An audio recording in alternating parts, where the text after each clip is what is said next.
Highlights. Highlights ya, highlights.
Puro PowerPoint akin.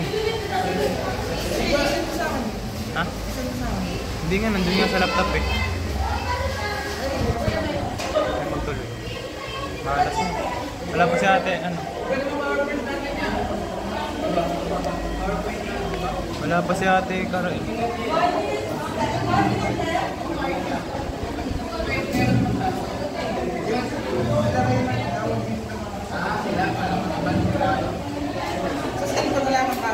Wala. Kasi inedit ko pa eh. Kagabi. Doon na yung pinaka na kasi. Interesting mo ulit na bumukas naman. Bumukas kagabi, di ba? Kami na-testing natin. Aba ko mga ano yan? Yung mga isa na laptop niya, right? 9, 8, 7, 6, 5. Hindi naman lobat. Hindi pa ako. Hindi siya lobat.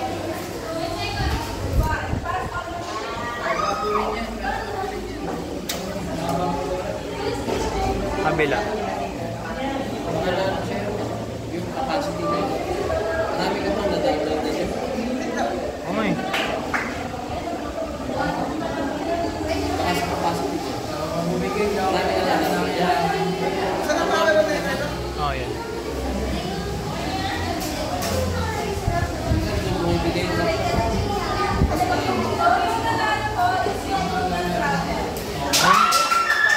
Tapos ko na kagabi, sinutdown ko lang.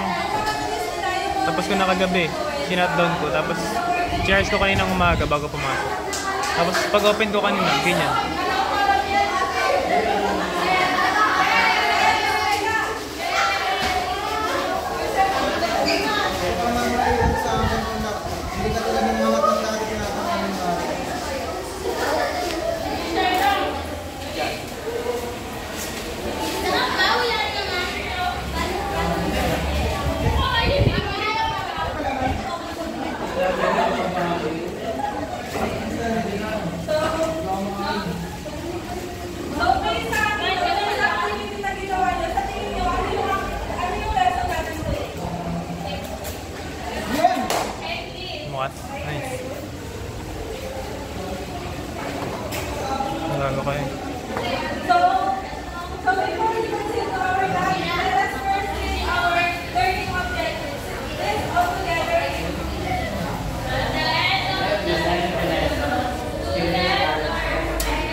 Pag-open niya.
Sa ano?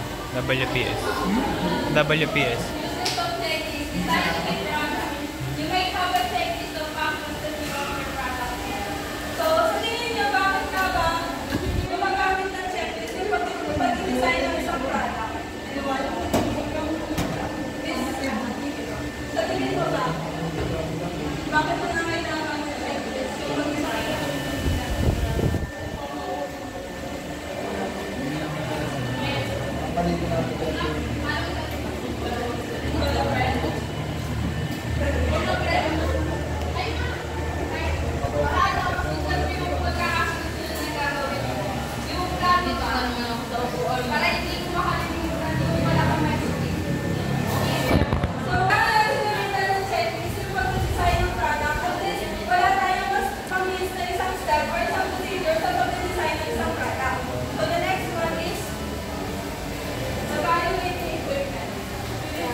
Ngayon nga ni kanina eh.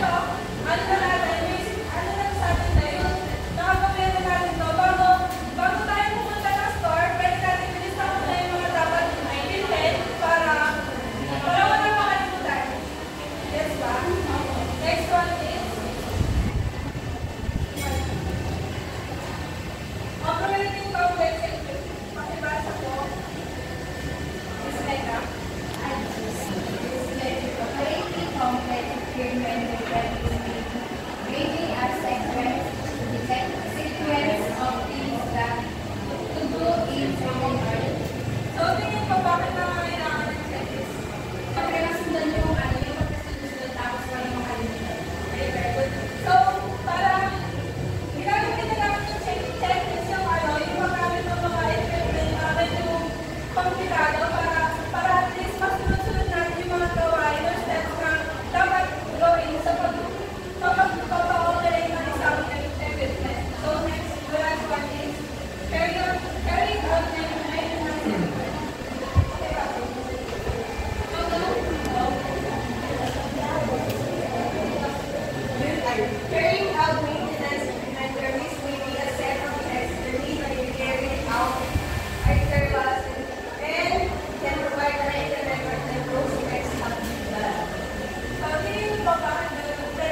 Kailan ba kayo magde-demo? 30.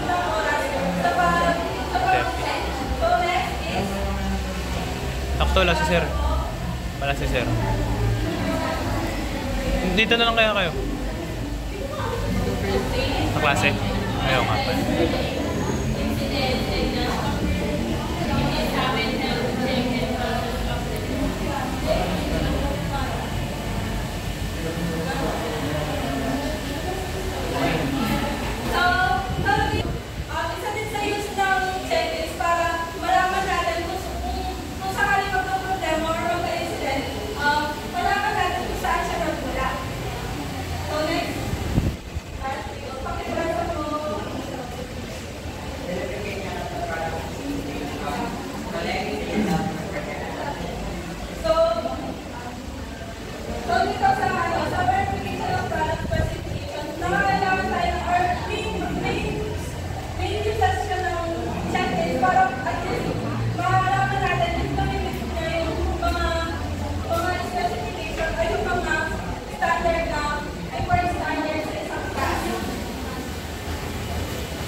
How do you check this? It is important that your checklist are clearly written and include all information that you may need during of your task.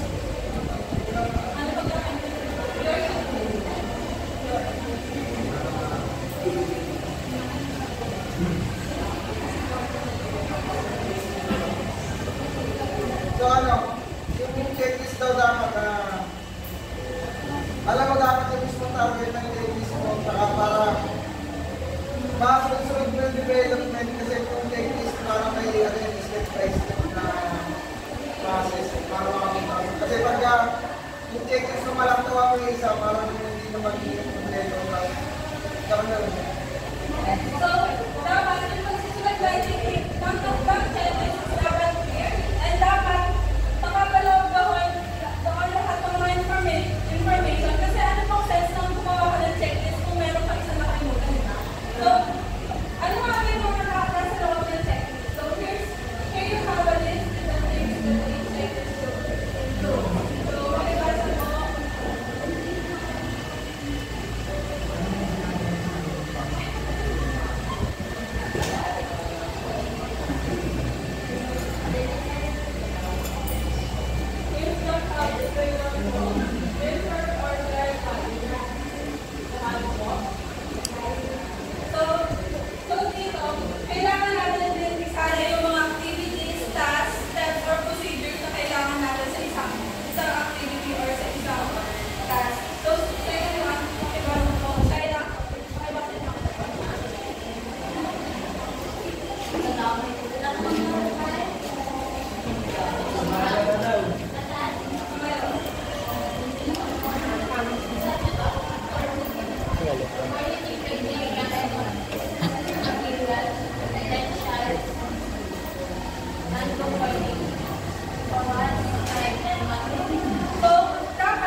Pangatlo.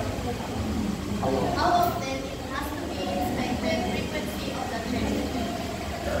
Siyempre, dapat nasa loob ng list natin yung kung gaano kadalasan, gaano katagal natin i-check.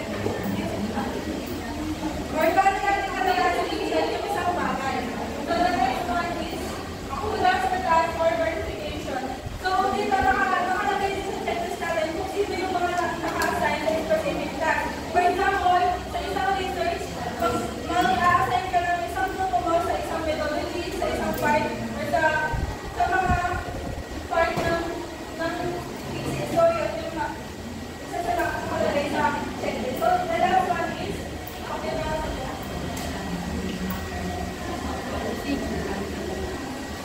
Procedure, specification, and constant So yes, dapat nakalagay din sa checklist natin yung mga dapat sundin at mga roles na kailangan sa isang activity or task. So now let us proceed sa purpose of checklist. Pakibasa po. Okay, let's start. Ay, go saan? Basa sa'yo. Yung na yun.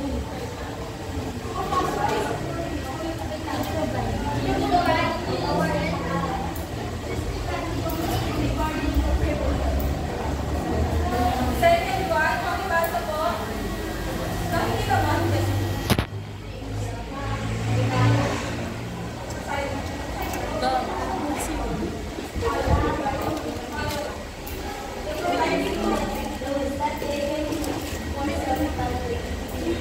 The third one, pakibasa po.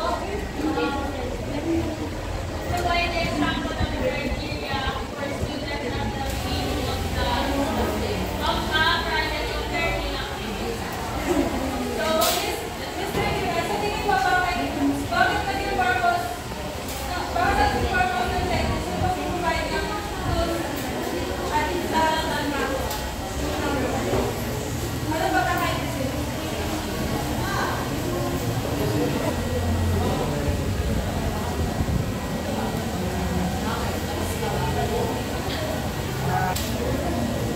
So yung system natin na rin, katulad na yung nagawa rin na kailangan talaga yung checklist is step by step.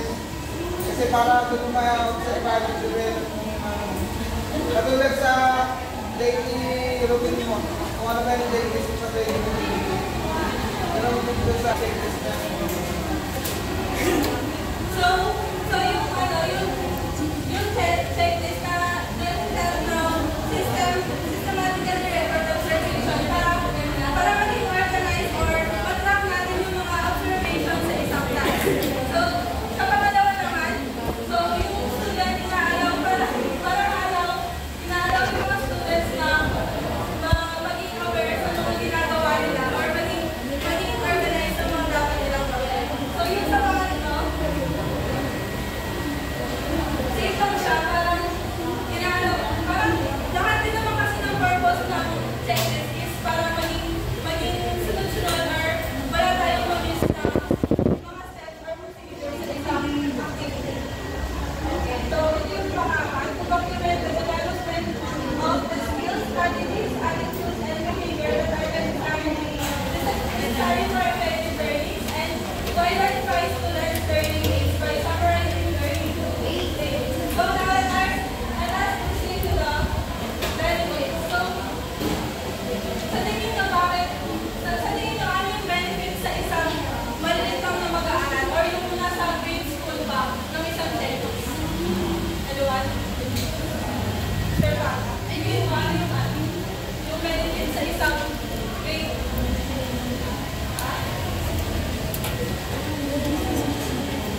Kumbaga, na-develop yung kanyang organization sa mga task na pinapagawa ng teachers o kaya sa mga activities. Tapos, ikaw nila yung mga kung ano yung mga namis nila o kung ano yung mga kailangan nila. So basically, sa mga students na or sa mga grade school na students, parang natututo sila mag-follow ng isang direction. So, para naman sa mga older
Dalawa yun. So, you have to check this na. Matrack natin yung mga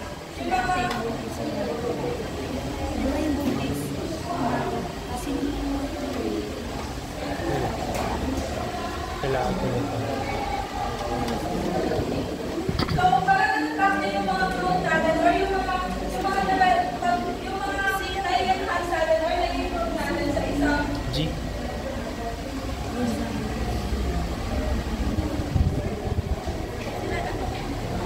So the next one is, so this is easy for us to forget. So parang madali lang natin siya makalimutan. Madali na lang sa atin para mag-link. Aware kasi meron na tayong checklist para kahit na makalimutan lang natin, meron tayong checklist na i-check para at least magawa natin yung mga activities na kailangan natin gawin. Next.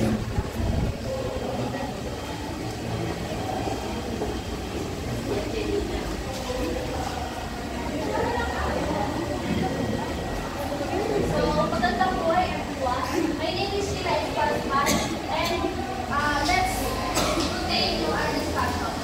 We have 10 resources to use checklists in our classroom. First is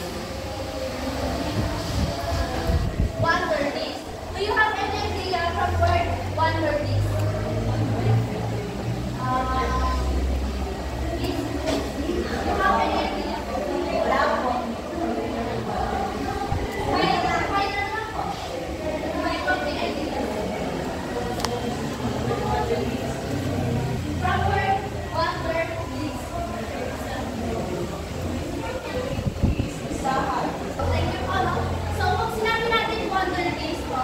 Dito tayo mag-create or mag-release ng mga dapat natin gawin or mga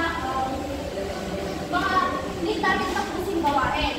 Example po dito is, last week, di ba, nag-ano si Mayor na mag-represent dito by next Saturday, which means kami yun.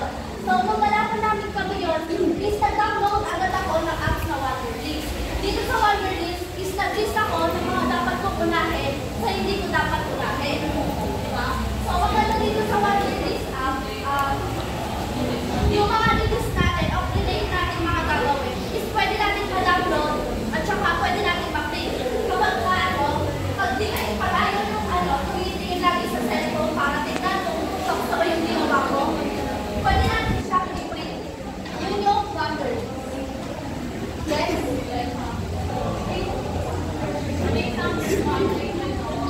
So, if you want Wonderlist, search na lang.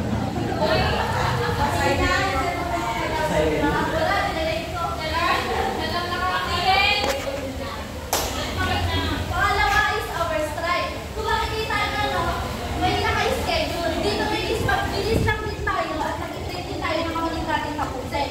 Pinagkaiba lang tayo mismo magsiset no mismo schedule. For example, nagbigay si sir or si ma'am na project. Then yung deadline nito is sa May 3. Hindi natin ipasa yun sa May 3. Tapos yung isa-set mo dyan is May 3. Maganda rin dito sa apps na to is may reminder siya. For example, di ba May 3 yung deadline. Pwede ka ma-remind ng apps na to.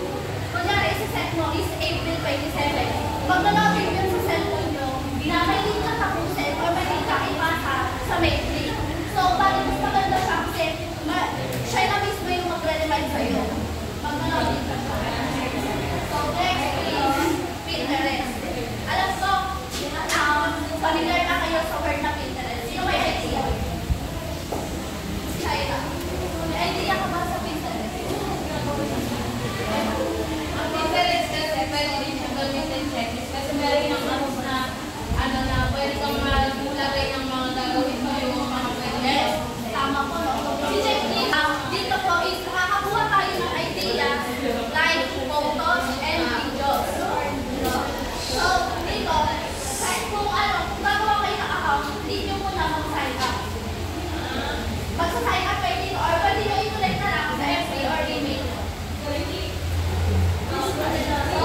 next is e-drive, e-touch organization. Based sa word.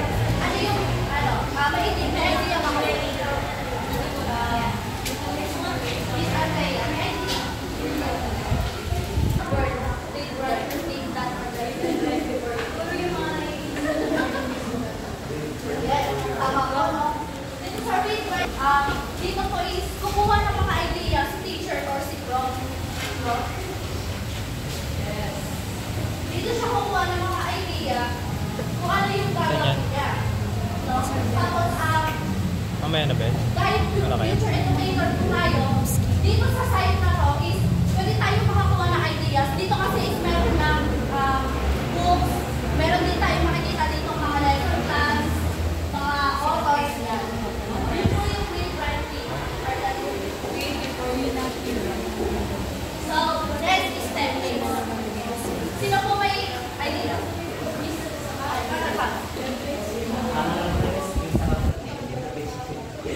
Okay, baka tama naman. Okay, tama po, no? Ang templates po, no? Ito yung guide natin o yung susundan natin para magawa natin na maayos yung mga gagawin natin. For example po, gumawa tayo ng lesson plan, nagawa tayo. Then, nag-send si sir ng template or format para ito yung susundan natin at para magpaayos yung gagawin natin. So, next is Google Keep. From the word Google Keep, sino po may idea? Chia ito. From the word Google Keep. Keep. Mahilig sa note. Ay, Miss Ella. Kayo nga nahilig sa note. Yes, tama po, no? Yung Google Keep po, isos lang din po sa cellphone natin. But, ito po kasi is, pwede tayo mag-insert ng photos and videos. Yes. Dito yung meron tayo kanina. Sige. Sabi na So, next is, Microsoft. May idea po yung discuss ko, may idea po from the word Microsoft. Anong magkakonect kasi ano other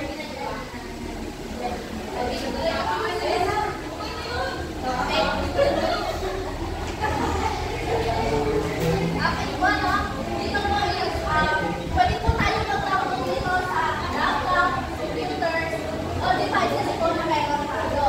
Dito po is, gagawa lang po tayo ng mga gagawin natin sa araw-araw. For example, Hindi man lobot eh, no? meron, sabay-sabay na yung gawain natin. Meron tayong assignment, meron tayong lesson plan, no? So, gulo-gulo na sa utak natin at baka makalimutan natin yung ibang gagawin natin. So, pwede natin i-use yun dito sa Microsoft. So, yun po. So, next is checklist. Yun na po yung sinabi ni Ipay kanina, di ba? So, kung makikita sabi ko, is pag-dinistam din tayo ng mga gagawin natin. Then, pag sa app naman po kayo nagpupunta, automatic po, pag clinic na yung box na yan, is magkakaroon na ng check. So, syempre lalagay nyo lang yan. Kapag clinic na yan, dapat ang sarili gagawin nyo. Hindi na lang yung sarili nyo kasi sarili nyo lang. Di ba? Di ba? Di ba? Pwede? Hindi pwede. Hindi po pwede kasi naka-procedure po dapat tayo. So, next is the checklist. So, ito, parang ano lang siya. Parang books lang din siya. Hindi siya, hindi siya, dito is, parang mabibili natin ng books or notebooks. Lalo kayo magsusulat. Sulat lang siya. Hindi siya, hindi siya, parang planner siya. So, next is the essential type of checklist. Pwede po babasa ng buwan. procedural ESP. Class, fast, free, and in order. So, una, no, kailangan yung procedure talaga is kailangan sinusundan natin para hindi tayo malito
performance, traffic, society. Dito sa side na to, 5-7 pa siya. Ensure that administrative skills and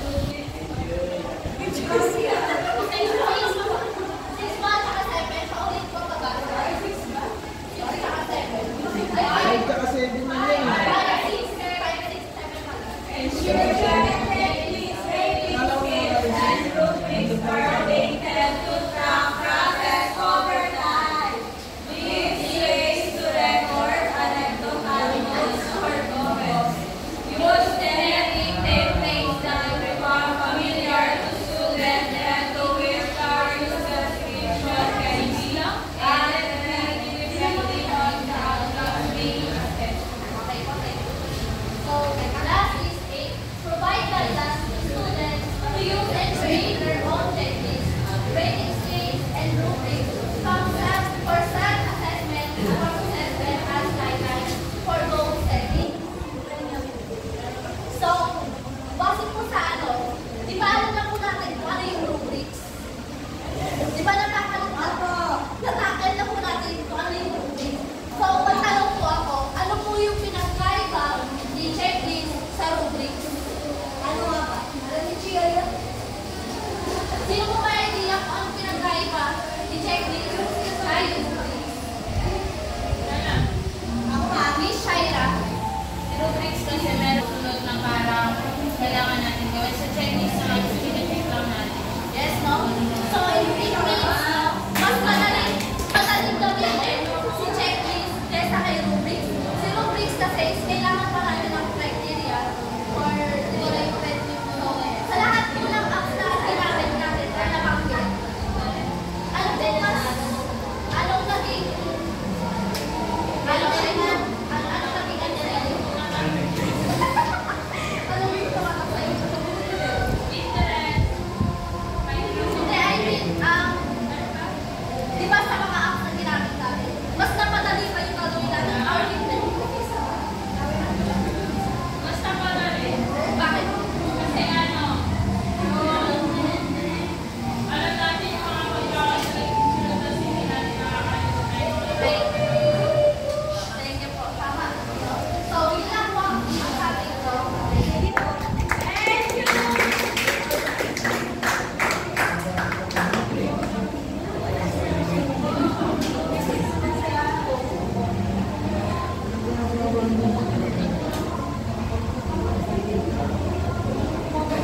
Good morning, class. Ano your standard, no? Kayo na yung atas class mo. So, forward sa or before I'm going to explain my topic. Kanina may nagtanong na kung ano ang checklist and rubrics. Pero po, ano po ba yung pagkaintindi nyo? Kasi yung laliman po natin, ano po ba yung, or hindi naman siguro natin yung laliman. So, ano na lang, as simplest formula, kung ano po yung checklist sa rubric. Pero po ba yung makakasagot?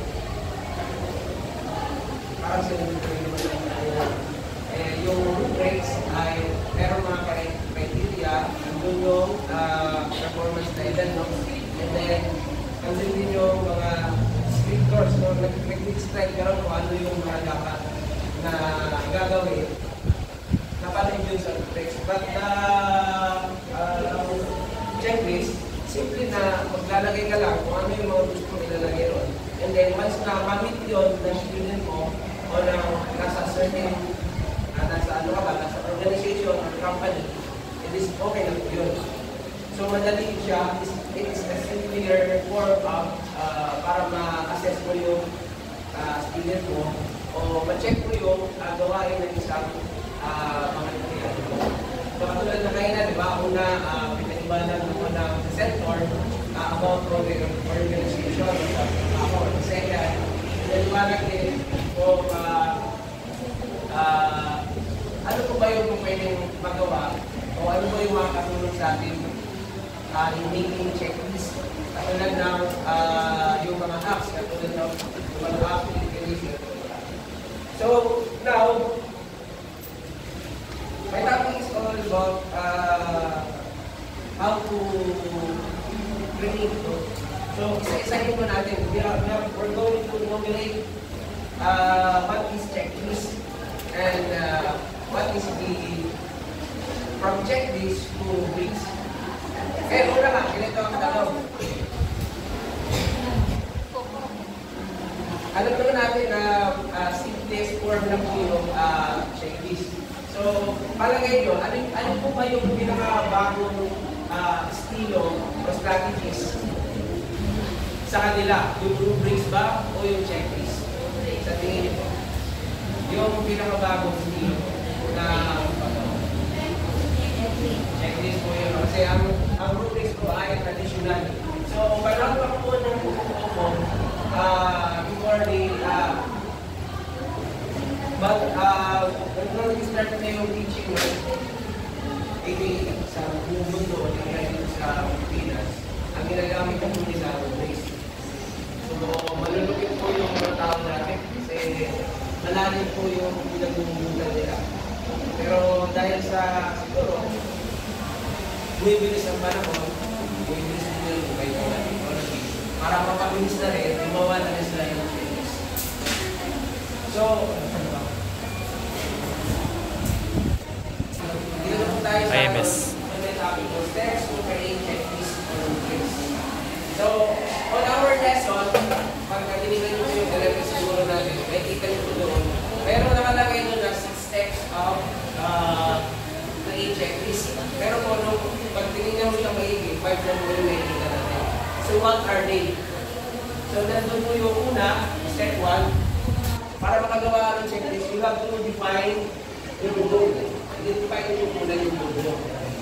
So, ano-ano po yung mga nakapanong dito para ma-define nyo. Nandun po lahat. Pwede po ba sa akin sa isang pero para makakasama sa oras natin dito. Pero sige, masahin pa rin natin. So, una, define the goal, identify the purpose of the rubric, SSS and I. So, consider the following questions. Describe the break down the project expectation, importance of the task, assessment of methods, standards for acceptable performance, aim structure, final versus output criteria, and focus on work versus participation. So, ano yung pagkaintindi dito? From simplest form, from checklist, parang lalo na sa rubrics kasi lalo na kung ang nais ko kung umuhin ay yung medyo maselang usapin, no? Halimbawa, kung sa company, kailangan i-check mo lahat yun from the raw materials papunta sa product, no? At then papunta sa mga logistics, papunta dun sa delivery, no? Hanggang sa pag-collecta nun. So, napakarami mong tatandaan kung mabigat na yung hinihingi, no? So, gagamit ka lang ng rubrics. Ayun. And then sa step 2, choose the rubrics. So, meron po palang dalawang rubrics na pwede natin pagpipilihan. Yun yung sinasabi ng analytic rubric and holistic rubric. Sino po nakakagal naman po yung analytic rubric? Pwede po sumagot. Ano po yung analytic para sa ito? Yes po. Walang oras.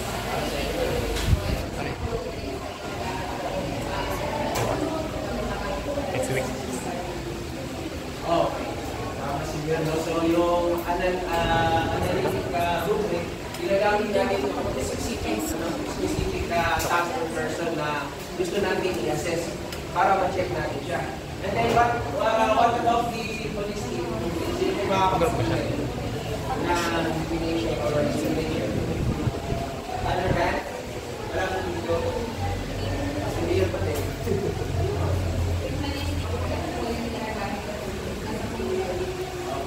So, tama mo si Mayor. Si rubric po, ginagamit ko sa pakalahatan, no? So, medyo mahirap po siya. Tulad nyo ito, pagkakalan niya, no? Kasi,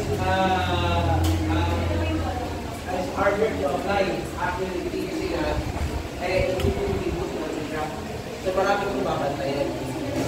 Kaya kung pagkagano ng gagawin mo, so, you have to use the holistic rubrics. Okay,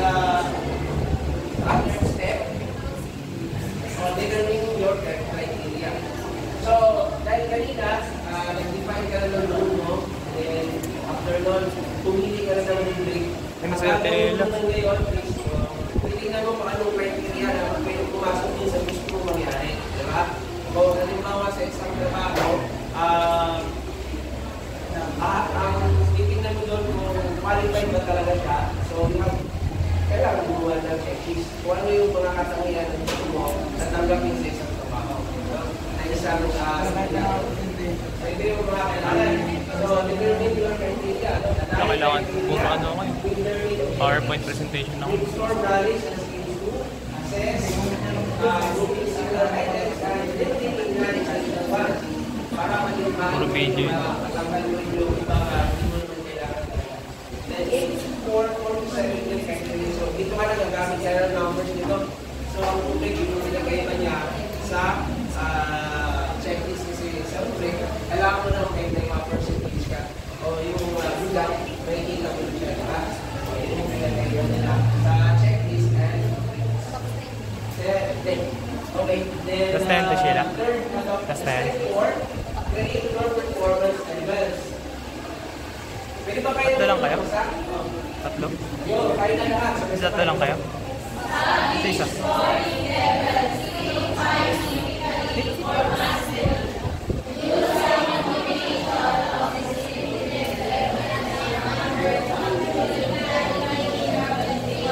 Okay, simple lang naman daw. Dalawa lang naman pero hindi malalay. Simple lang kasi dalawa lang nilagay niya. Pero, eto, kailangan mo itong critically, kailangan mo, you have to think critically kasi maglalagay ka na dito na scoring ka na, di ba? Tapos dito naman, maglalagay ka na kung ano yung mga pagkakaiba ng 4, 3, 2, 1. Yung kaya kailangan, isipin mo mabuti kung paano sila magiging magkaiba-iba yung description mo sa bawat gagawin mo yung business. So, step 5. Anong step 5? Lasa po tayo. So, sa step 5, write the script source on your standard of your input. The specific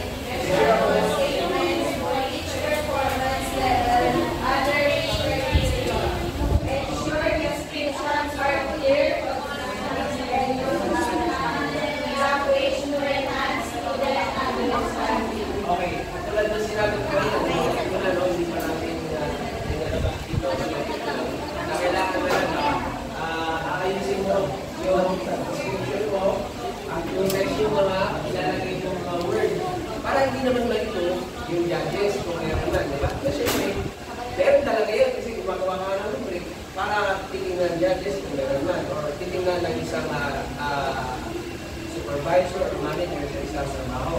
Sa school naman, writing na ng teacher kung sino na talaga yung samat sa mga estudyante niya at sino yung mas kailangan para sa ng mga estudyante. So, ganun na po yung pinakalo. Ang gusto natin maintindihan between the checklist and the checklist.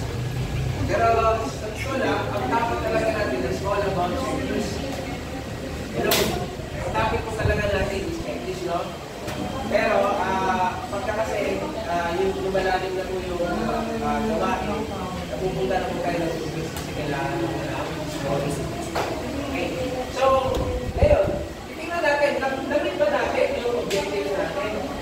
Katulad yan, na-check na natin itong apply checklist and real life scenario. Sa inyong mga bahay, nagawa naman yun gumawa ng checklist. Gawa na, di ba? Yung magtalengke ka lang, gawa na. So ngayon pa lang, dagdag kaalaman lang ito, pinag-aaralan natin. Para in the future, na maging teacher na pa tayo in the future. Maayos natin yung klase natin. And how to handle our class. So, ganun lang naman. So, dito naman, nakuha rin naman natin ito. Itong objective, identify the issues objectives. Sa dami, sa tatlo namin, andun naman yun, una, pinakita ni Miss Ibay yung mga kailangan sa checklist at yung mukha mismo ng checklist. And then, the second presenter naman, ipinakita rin niya Yung kung ano ba yung makakatulong ba, lalo na sa panahon na ito, as 21st, as we are in the 21st century, di ba? So, yun yung tawag ito. So, yun yung tawag na technology. So, dahil sa